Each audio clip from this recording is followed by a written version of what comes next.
Ce que cherchait à faire l'avion russe, c'est effectivement par les poussées d'air, les vagues d'air propulsées par l'avion de combat qui passe à côté, qui fait une passe agressive, c'est de détériorer l'hélice qui se trouve à l'arrière du drone.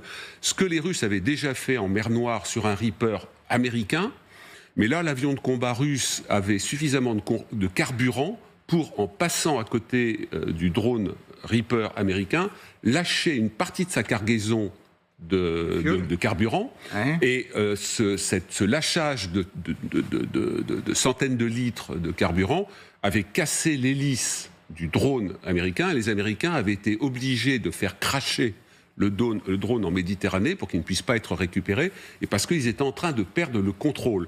Et donc là, c'est la même chose qui s'est passée, mais l'avion russe, visiblement, qui pouvait peut-être décoller de Libye, n'avait pas suffisamment de carburant dans les soutes, parce qu'il doit calculer le retour, pour faire cette manœuvre. Donc il a fait 3 passages pour essayer de déstabiliser le drone. Ces drones sont très importants, ils nous ont été très utiles dans le Sahel. La France en a une douzaine. Des drones de cette taille-là, c'est une très grande amplitude, et ce sont donc des capteurs de renseignement, et ils ne sont pas armés. Le drone, ce type de drone-là n'emporte pas d'armement. Il peut, dans d'autres configurations, avoir des missiles de type Hellfire pour aller abattre des groupes de combat terroristes au sol ou autres, mais ni l'américain ni le français étaient armés. Donc, à mon sens, ce que nous avons vu, c'est un acte de guerre.